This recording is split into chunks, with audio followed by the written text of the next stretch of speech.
আজকে সংক্ষিপ্ত সময়ে আমার আলোচনার বিষয় মুহাম্মদ সাল্লাল্লাহু আলাইহি ওয়াসাল্লামের প্রতি আদব সমূহ। এ বিষয়ে সংক্ষিপ্ত আকারে কিছু কথা বলার চেষ্টা করব। আমার তাওফীকি ইল্লা বিল্লাহ। আল্লাহ তাআলা যুগে যুগে আমাদেরকে সৃষ্টি করেছেন তার ইবাদত করার জন্য এবং যুগে যুগে আমাদেরকে পথ দেখানোর জন্য আল্লাহ তাআলা নবী রাসূলদেরকে পাঠিয়েছেন এবং সর্বশেষ রাসূল হিসেবে আল্লাহ তাআলা আমাদের নবী হযরত মুহাম্মদ সাল্লাল্লাহু আলাইহি ওয়াসাল্লামকে আমাদের কাছে পাঠিয়েছেন। তিনি আমাদেরকে সঠিক পথের দিশা দিয়েছেন। তার প্রতি আমাদের কিছু দায়িত্ব কর্তব্য রয়েছে। এ বিষয়ে সংক্ষিপ্তভাবে কিছু কথা বলবো ইনশাআল্লাহ।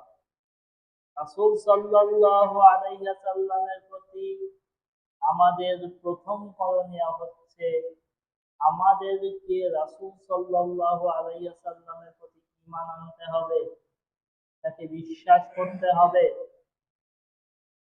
আল্লাহ তাআলা কোরআনুল কারীমের মধ্যে বলছেন, লাইসাল বিররা আন তুওয়াল্লু উজুহাকুম কিবালাল মাশরিকি ওয়াল মাগরিব, যে ভালো কাজ এটা নয় যে তোমরা পূর্ব এবং পশ্চিম দিকে মুখ ফিরাবে।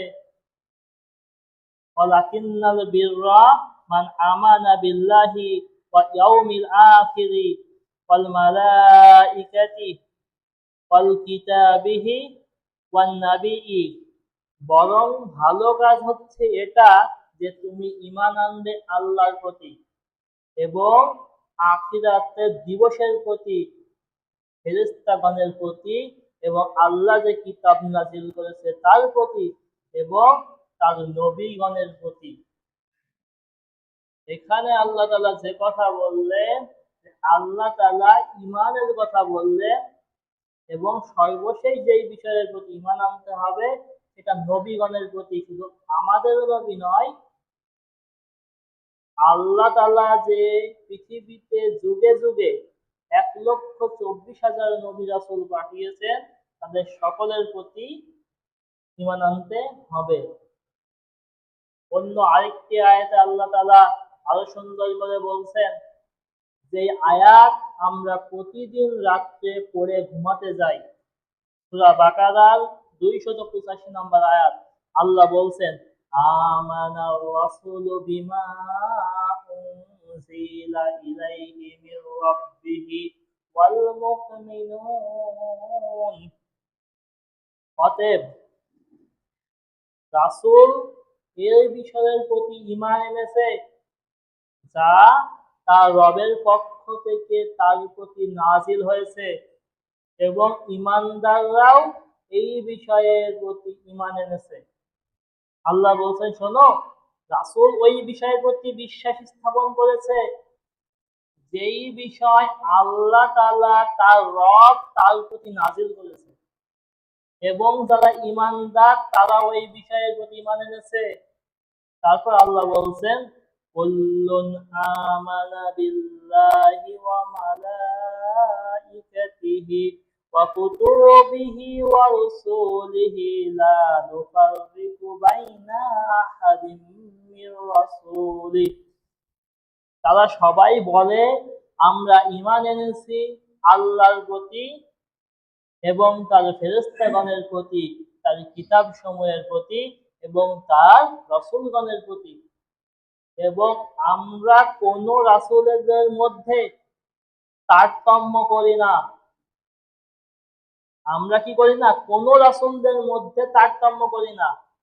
মর্যাদার দিক দিয়ে সমস্ত রাসূলগণই সমান। আল্লাহ তাআলা কোন কোন রাসূলকে, কোন কোন নবীকে কোন কোন মর্যাদা দিয়েছেন সেটা ভিন্ন বিষয়, কিন্তু সাধারণভাবে পৃথিবীতে যে 1,24,000 নবী রাসূল এসেছে তাদের সকলের মর্যাদা সমান, শুধুমাত্র আল্লাহ কোন কোন নবীকে কোন কোন মর্যাদা দিয়েছেন। যেমন মুসা আলাইহিস সালাম কে তিনি পিতা ছাড়াই পৃথিবীতে পাঠিয়েছেন। ঈসা আলাইহিস সালামকে পিতা ছাড়াই তিনি পৃথিবীতে পাঠিয়েছেন। ইব্রাহিম আলাইহিস সালামকে আল্লাহ নিজের বন্ধুর রূপে খলিল বলে আখ্যায়িত করেছেন। আবার আমাদের নবীকে আল্লাহ সম্মান দিয়েছেন শেষ নবী হিসেবে।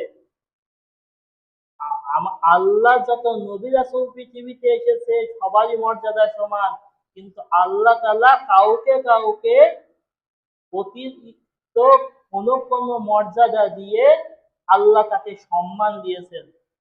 যেমন মুসা আলাইহিস সালামের সঙ্গে আল্লাহ কথা বলতেন, যেই কথা আল্লাহ কোন নবীর সঙ্গে বলেননি।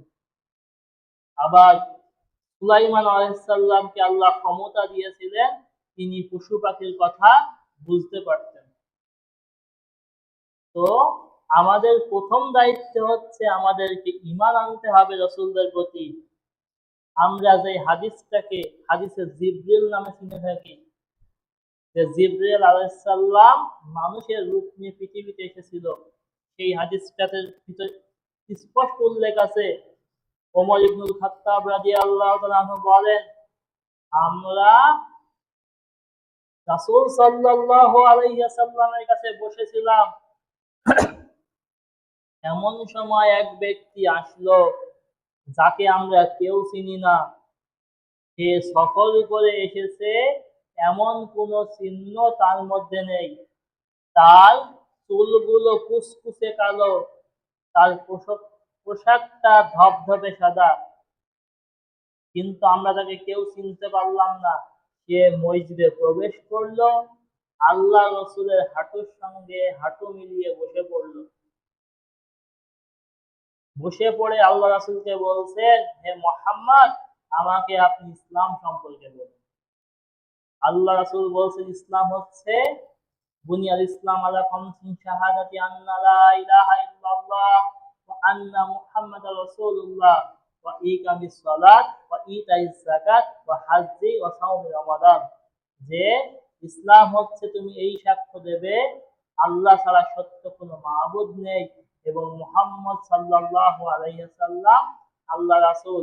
তুমি সালাত আদায় করবে, যাকাত আদায় করবে, হজ পালন করবে এবং তুমি যাকাত দেবে।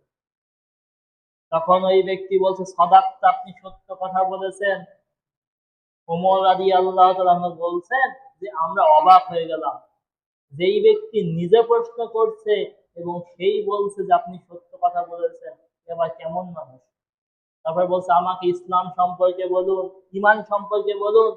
তখন আল্লাহ রাসূল বলছেন, তুমি ঈমান আনবে আল্লাহর প্রতি, তাদের ফেরেশতাগণের প্রতি, তাদের কিতাব সমূহের প্রতি, তাদের নবীগণের প্রতি এবং সেই দিবসের প্রতি এবং তাকদীরের প্রতি। আল্লাহ রাসূল বললেন যে এই কয়েকটি বিষয়ের প্রতি তুমি ঈমান আনবে। ওই ব্যক্তি আবার বলছে, সাদাক্তা, আপনি সত্যই বলেছেন। এখানে দেখেন, ঈমানের সংজ্ঞায় আল্লাহ রাসূল কয়েকটা বিষয়ের প্রতি ঈমান আনার কথা বললেন। এটাই হচ্ছে ঈমান। আবু হুরায়রা রাদিয়াল্লাহু তাআলা আনহু থেকে বর্ণিত আরেকটা হাদিস, রাসূল সাল্লাল্লাহু আলাইহি ওয়াসাল্লাম বলছেন, ওই সত্তার কসম যার হাতে মুহাম্মদের প্রাণ, কার হাতে? মুহাম্মদ সাল্লাল্লাহু আলাইহি ওয়াসাল্লাম প্রাণ বা আমাদের প্রাণ কার হাতে? আল্লাহর হাতে। তো রাসূল সাল্লাল্লাহু আলাইহি ওয়াসাল্লাম বলছেন, ওই সত্তার কসম যার হাতে মুহাম্মদ সাল্লাল্লাহু আলাইহি ওয়াসাল্লামের প্রাণ, ওই ব্যক্তি, যে ব্যক্তি আমার নবুয়তের খবর পেয়েছে, সে ব্যক্তি ইহুদি হোক বা খ্রিস্টান হোক, সে যদি আমার প্রতি ঈমান না এনেই মারা যায়, ওই ব্যক্তি জাহান্নামে যাবে। আল্লাহ রাসূলের কথা কি? যে ব্যক্তি রাসূল সাল্লাল্লাহু আলাইহি ওয়াসাল্লাম এসেছেন এবং তিনি নবুয়ত পেয়েছেন, এটা খবর সে পেয়েছে, কিন্তু আল্লাহ রাসূলের প্রতি ঈমান আনে নাই, তাহলে ওই ব্যক্তি ইহুদি হোক বা খ্রিস্টান হোক, আল্লাহ রাসূল বলছে সে যদি আমার প্রতি ঈমান না আনে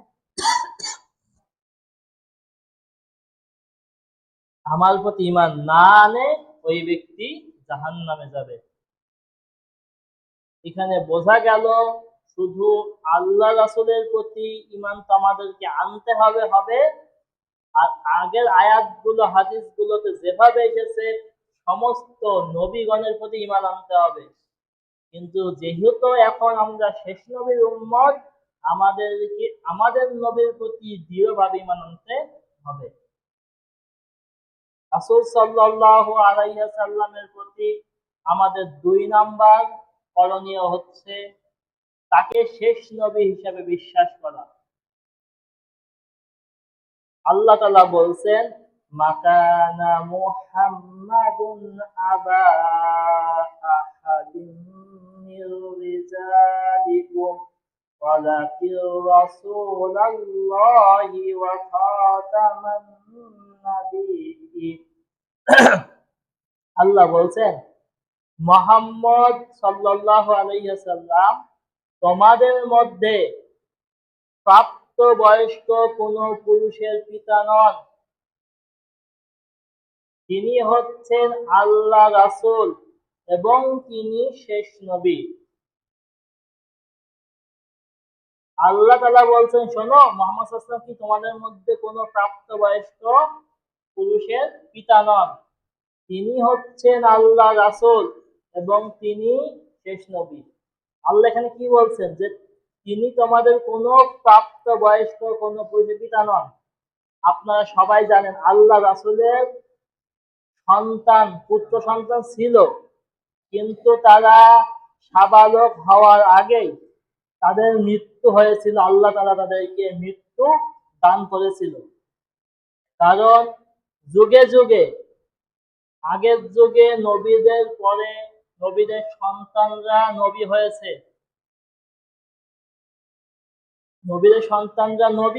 নবুয়ত পেয়েছিল, কিন্তু আল্লাহ রাসূলের পরে যেহেতু আর কোনো নবী নেই, সেহেতু আল্লাহ তাআলা তার সন্তানদেরকে জীবিত রাখলেন না। কারণ মানুষের মধ্যে এটা স্বভাব আছে যে যে ব্যক্তি কোনো বড় ব্যক্তি এবং সে সম্মানিত ব্যক্তি, তার সন্তানদের প্রতি মানুষের একটা আলাদা একটা ভালোবাসা কাজ করে এবং তারা সেখান থেকে বিভিন্ন বিদআতে শিরকে লিপ্ত হয়। এজন্যই আল্লাহ তাআলা আল্লাহ রাসূলের কোন সন্তানকে জীবিত রাখেননি, বিশেষ করে ছেলে সন্তানদেরকে জীবিত না রেখে আল্লাহ রাসূল যে শেষ নবী এটা তিনি প্রমাণ রেখে গিয়েছেন। সহিহ বুখারীর বর্ণনা, আবু হাজিম রাহিমাহুল্লাহ তিনি তার পিতা থেকে বলেন, আমি ৫ বছর আবু হুরায়রা রাদিয়াল্লাহু তাআলা আনহুর সাথে ছিলাম। তিনি আমাদেরকে বলেছেন, আল্লাহ রাসূলকে আমি বলতে শুনেছি, বনী ইসরাইলের মধ্যে নবীরা তাদেরকে শাসন করত। বনী ইসরাইলের নবীরা তাদেরকে শাসন করত, কিন্তু যখন একজন নবী মারা যেত তখন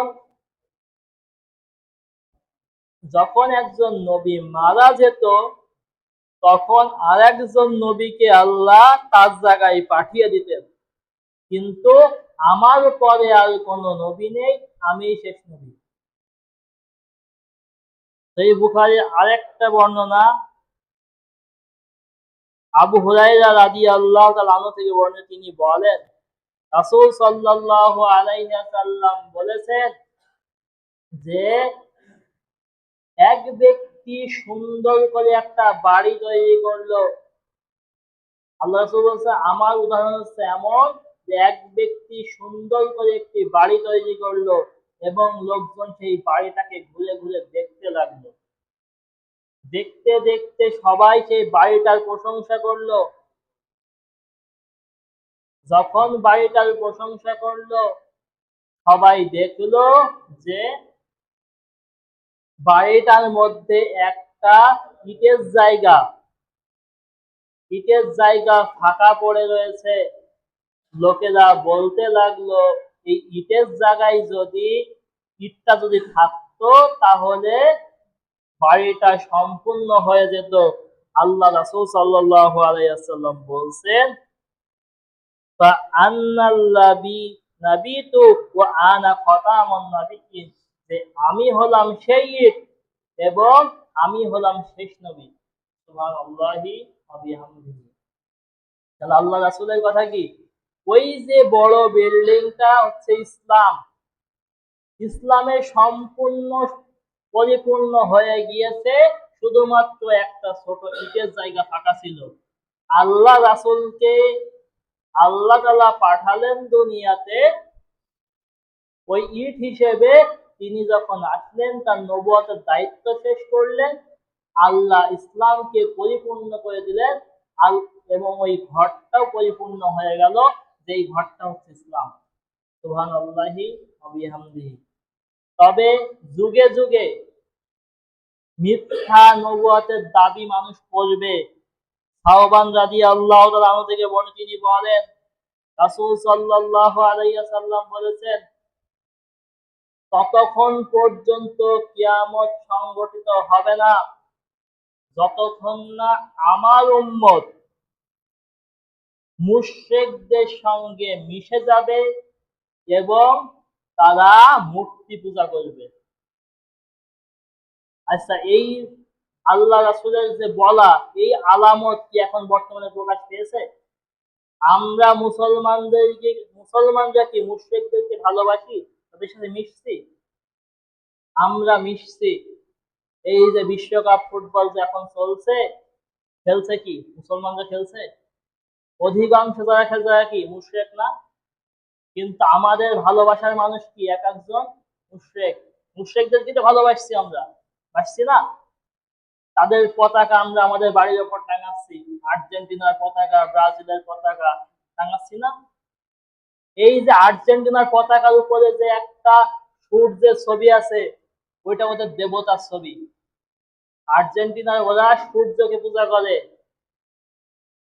ব্রাজিল এবছর যে কালো এক নীল রঙের একটা জার্সি পরে তারা খেলছে, তাদের বুকের উপর যে একটা ছবি আছে, ওটা একটা দেবতার ছবি, সেটা তার নাম হচ্ছে বাল দেবতা। যখন বাল দেবতার পূজা আগে মানুষ করত, বনী ইসরাইলের মধ্যে এই বাল দেবতার পূজা করত, তার সামনে ছোট ছোট শিশুদেরকে জবাই করে তার সামনে উৎসর্গ করা হতো। সেই দেবতার পূজা তারা করে, আর আমরা তাদের তাদের পতাকা গুলো আমাদের ঘরের উপরে, বাড়ির উপরে টাঙিয়ে রাখি। তাহলে কি আল্লাহ রাসূলের কথা অনুযায়ী আমরা কি তাদের সঙ্গে মিশছি কি মিশছি না? মিশছি। আল্লাহ রাসূল বলছে, তারপরে আল্লাহ রাসূল বলছে, আমার উম্মত মূর্তি পূজা করবে। আপনারা দেখেছেন আগে যে আমাদের দেশে যখন দুর্গা পূজা লাগে, এক শ্রেণীর মুসলমানরা এই ফতোয়া দেয়, ধর্ম যার যার, উৎসব সবার। তো আমরাও এ কথা বলবো যে ধর্ম যার যার, গরুর গোস্ত সবার, এসে কোরবানি করি। করবে কেউ? মানবে? তখন তারা বলবে না, ধর্ম যার যার, উৎসব সবার নয়। আল্লাহ আমাদেরকে হেফাজত। তো তারপর আল্লাহ রাসূল বলছেন, আমার উম্মতের মধ্যে ৩০ জন ডাহা মিথ্যাবাদীর আবির্ভাব ঘটবে এবং তারা সকলেই নিজেকে নবী দাবি করবে। আল্লাহ রাসূল সাল্লাল্লাহু আলাইহি ওয়াসাল্লাম মৃত্যুবরণ করার আগেই কুরাইশদের মধ্যে এক ব্যক্তি, তিনি নবী দাবি করেছিলেন। আল্লাহ রাসূল জীবিত থাকতে থাকতে তিনি তার কোনো কর্মকাণ্ড করতে পারেনি ওই বিয়াদব। কিন্তু আল্লাহ রাসূল যখনই মারা গেল, তখনই সে তার আত্মপ্রকাশ করলো। মুসাইলামাতুল কাজ্জাব, এই বদমাইশ, সে বলে বেড়াতে লাগলো যে আমি নবী, আমার কাছে ওহী নাযিল হয়। আবু বকর রাদিয়াল্লাহু তাআলা আনহু তার বিরুদ্ধে জিহাদ করে তাকে হত্যা করেছিল সেই সময়। এভাবে যুগে যুগে অনেক জন ভণ্ড নবুয়তের দাবি করেছে। আমাদের এই ভারতীয় উপমহাদেশেও একজন ব্যক্তি, সে ভণ্ড নবুয়তের দাবি করেছিল, মির্জা গোলাম আহমদ কাদিয়ানী। সে সর্বপ্রথম বলল যে আমি ঈসা ঈসা আলাইহিসসালাম, যে আমি ঈসা। তারপরে কিছুদিন পরে বলছে না, আমি ইমাম মাহাদি। তারপরে সর্বশেষ সে বলল যে আমি হলাম শেষ নবী, আমি হলাম কি শেষ নবী।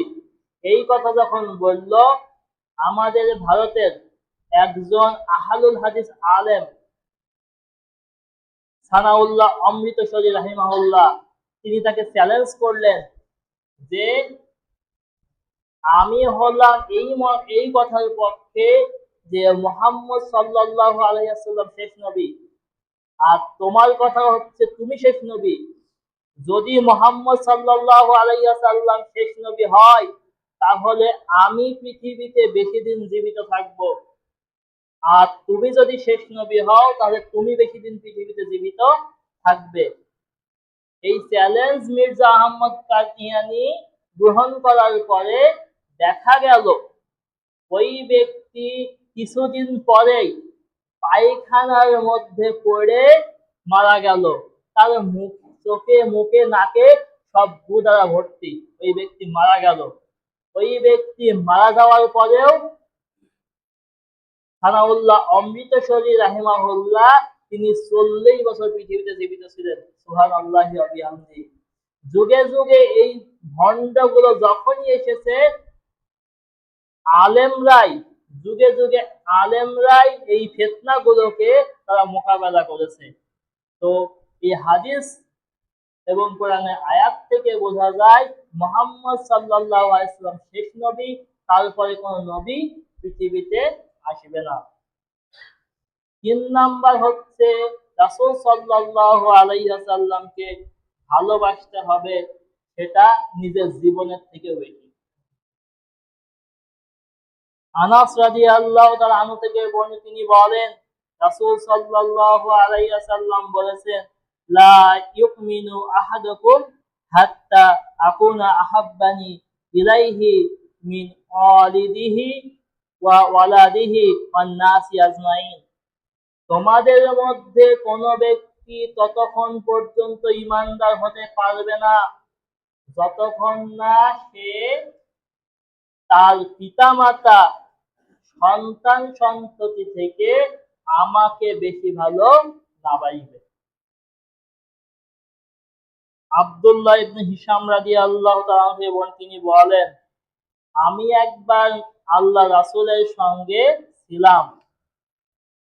এমন সময় আল্লাহ রাসূল হযরতে ওমরের হাত ধরে ফেললেন। তখন ওমর রাদিয়াল্লাহু তাআলা বলছে, আল্লাহ রাসূল, আমি সব থেকে বেশি আমার নিজের জীবনকে ভালোবাসি, তারপরে আপনাকে ভালোবাসি। তখন আল্লাহ রাসূল বলছেন, হে ওমর, হলো না। তখন হযরত ওমর বলছে, আল্লাহ রাসূল, আমি আমার জীবনের থেকেও আপনাকে বেশি ভালোবাসি। তখন আল্লাহ রাসূল বলছেন, হে ওমর, এবার তোমার ঈমান সঠিক হয়েছে। সুবহানাল্লাহ। এই আয়াত, এই হাদিস প্রমাণ করে আল্লাহ রাসূলকে ভালোবাসতে হবে নিজের জীবনের থেকেও বেশি।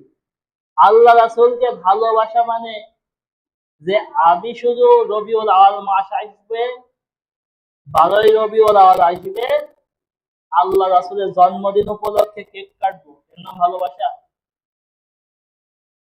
আল্লাহ রাসূল সাল্লাল্লাহু আলাইহি সাল্লামের নাম শুনলাম বা আমি কোন অনুষ্ঠান করলাম, ইয়া নবী সালাম আলাইকা বলে দাঁড়িয়ে গেলাম, এর নাম ভালোবাসা? ভালোবাসা হচ্ছে আল্লাহ রাসূল সাল্লাল্লাহু আলাইহি ওয়াসাল্লাম যেভাবে আদেশ করেছেন সেইভাবে তার আদেশকে মেনে নেওয়া, তার সুন্নতকে ভালোবাসা। মনে করেন আপনি জানেন না একটা বিষয় ভিন্ন, কিন্তু আপনি আজকে জানলেন আল্লাহ রাসূল সাল্লাল্লাহু আলাইহি ওয়াসাল্লাম সালাতে নফল আদায় করতেন। এই যে নফল আদায় করছেন, কেন? এটা সুন্নাত হিসেবে করছেন, সুন্নতের প্রতি ভালোবাসা থেকে করছেন। আল্লাহ রাসূল সাল্লাল্লাহু আলাইহি ওয়াসাল্লাম বলছেন, তোমরা তোমাদের দাড়িকে লম্বা করো এবং গোঁফ ছোট করো। এখন মুসলমানের মুখে দাড়ি নেই, আমি বলছি আল্লাহ রাসূলকে খুব ভালোবাসি, কিন্তু মুখে কি নেই? দাড়ি নেই। আপনি মেসিকে ভালোবাসেন, নেইমারকে ভালোবাসেন, জার্সি তো ঠিকই গায়ে দেন। তাদের ভালোবাসা প্রকাশ করার জন্য আপনি জার্সি গায়ে দিয়েছেন, পতাকা টাঙিয়েছেন, আর আল্লাহ রাসূলকে ভালোবেসে আপনি দাড়ি রাখতে পারেননি। তাহলে কেমন ভালোবাসা? এটা ভালোবাসা নাকি ভণ্ডামি? আল্লাহ রাসূল সাল্লাল্লাহু আলাইহি ওয়াসাল্লাম যেদিন মারা যাবেন, শেষ কথা কি ছিল জানেন? আল্লাহ রাসূলের শেষ কথা ছিল, আমার উম্মত সালাত সালাত সালাত। আল্লাহ রাসূল মৃত্যু শয্যায় সালাতের কথা বললেন, কিন্তু তার উম্মত সালাতই আদায় করে না। রাসূলকে খুব ভালোবাসে। এই ভালোবাসায় কাজ আছে? মুখে যতই বলি আল্লাহ রাসূলকে ভালোবাসি, বিশ্বাস করেন আল্লাহ রাসূলকে ভালোবাসা হচ্ছে না। আল্লাহ রাসূলকে ভালোবাসতে হলে আল্লাহর আদেশকে মেনে আল্লাহ রাসূলকে ভালোবাসতে হয়। আল্লাহ রাসূলের কথা মেনে আল্লাহ রাসূলকে ভালোবাসতে হয়। কিন্তু আমরা আল্লাহ রাসূলকে মানিই না, কিন্তু ভালোবাসার দাবি করি। এই ভালোবাসে কোনো লাভ নেই। যে আল্লাহ রাসূল বলছেন যে খাওয়ার পরে মিষ্টি খেতে হয়, তাই মিষ্টি খাবো, এটা খুব ভালোবাসা। কিন্তু রাসূল সাল্লাল্লাহু আলাইহি ওয়াসাল্লামের কত সুন্নত রয়েছে আদায় করি না। আল্লাহ রাসূল সাল্লাল্লাহু আলাইহি ওয়াসাল্লামের কথা একটাও মানছি না, কিন্তু রাসূলকে খুব ভালোবাসি। এই ভালোবাসায় কাজ নেই। আমাদেরকে রাসূলকে ভালোবাসতে হবে যেভাবে সাহাবীরা ভালোবাসা দেখিয়েছেন। যুগে যুগে সাহাবী রাসূল সাল্লাল্লাহু আলাইহি ওয়াসাল্লামকে ভালোবেসেছেন, একটা আদেশ দিয়েছেন, তো সাহাবীরা ওই আদেশ সঙ্গে সঙ্গে মেনেছেন। আল্লাহ রাসূল একদিন এইভাবে খুতবা দিচ্ছেন, খুতবা দিতে দিতে আল্লাহ রাসূল বলছেন যে সবাই বসে পড়ো। মানে কিছু লোক বসে আছে, কিছু দাঁড়িয়ে আছে বা মসজিদে আসছে, আল্লাহ রাসূল বললেন তোমরা সবাই বসে পড়ো।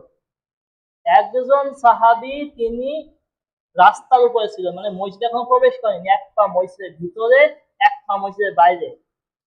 তখন ওই সাহাবী ওই জায়গায় বসে পড়লো,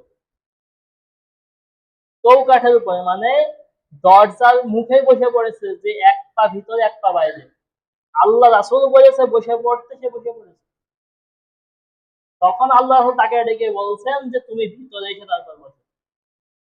এর নাম রাসূলের আদেশ মানতে হবে। এভাবে যদি রাসূলকে মানা যায়, তাহলে রাসূলের ভালোবাসা হবে, তাছাড়া রাসূলের ভালোবাসা হবে না। আল্লাহ তাআলা আমাদেরকে বোঝার তৌফিক দান করুক। আল্লাহ রাসূলের প্রতি আরেকটি আদব হচ্ছে রাসূল সাল্লাল্লাহু আলাইহি ওয়াসাল্লামের অনুসরণ করা। আল্লাহ তাআলা কোরআনুল কারীমের মধ্যে বলছেন, কুল ইন কুনতুম তুহিব্বুনাল্লাহ ফাত্তাবিউনি ইউহিব্বুকুমুল্লাহু ওয়া ইয়াগফির লাকুম যুনুবাকুম ওয়াল্লাহু গফুরুর রহিম। হে নবী, আপনি আপনার উম্মতদেরকে এভাবে বলুন, তারা যদি আমি আল্লাহর ভালোবাসা পেতে চায়, তারা যেন আপনি নবীর অনুসরণ করে। যদি তারা আপনি নবীর অনুসরণ করে, তাহলে কি হবে শোনেন,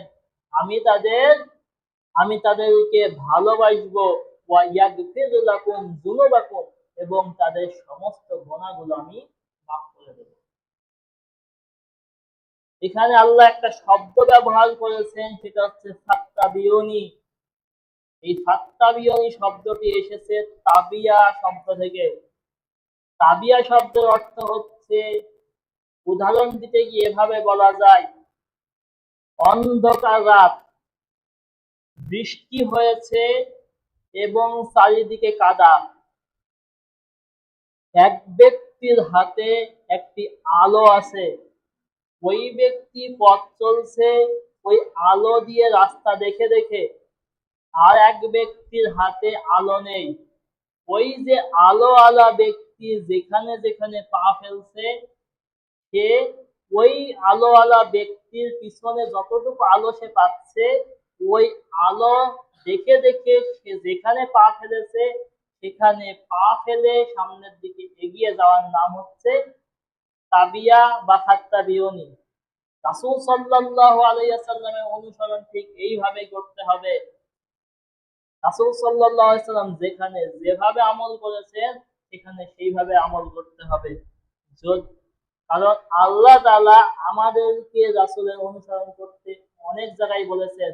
আল্লাহ বলছেন, ইয়া আইয়ুহাল্লাযীনা আমানু আতিউল্লাহা ওয়া আতিউর রাসূল ওয়া উলিল আমরি মিনকুম।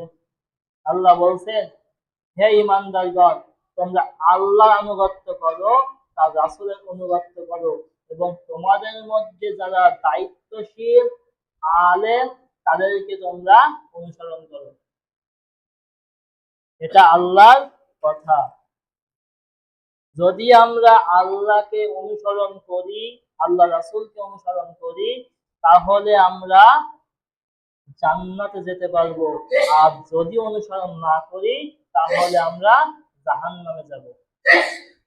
আবু হুরায়রা রাদিয়াল্লাহু তাআলা আনহু থেকে বর্ণিত, তিনি বলেন রাসূল সাল্লাল্লাহু আলাইহি ওয়াসাল্লাম বলেছেন, কুল্লু উম্মাতিন ইয়াদখুলুনাল জান্নাত ইল্লা মান আবা।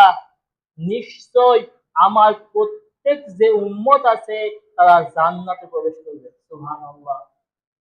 ইল্লা মান আবা, তবে যারা অস্বীকারী তারা নয়। সাহাবীরা বলছেন, ইয়া রাসূলুল্লাহ সাল্লাল্লাহু আলাইহি ওয়াসাল্লাম, জান্নাতে যেতে কেউ কি অস্বীকার করে বা কেউ করবে? আল্লাহ রাসূল বলছেন, ফাকাদ আতানি ইয়াদখুলুনাল জান্নাত, যে যে ব্যক্তি আমার অনুসরণ করবে সে ব্যক্তি জান্নাতে যাবে। ফাকাদ আসানি মান ওমান আবা, যে ব্যক্তি আমার অনুসরণ করবে না ওই ব্যক্তি হচ্ছে অস্বীকারী, ওই ব্যক্তি জান্নাতে যেতে পারবে না। তার মানে আল্লাহ রাসূলের যদি অনুসরণ করি তাহলে আল্লাহ রাসূলের ওই কথার মধ্যে শামিল হব যে আমার উম্মতটা জান্নাতে যাবে। এবং যদি অনুসরণ না করা হয় তার স্থান জাহান্নাম। আল্লাহ সুবহানাহু ওয়া তাআলা আমাদেরকে কথাগুলো বোঝার তৌফিক দান করুক।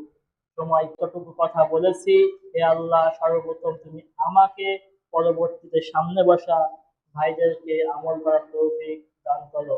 আমিন।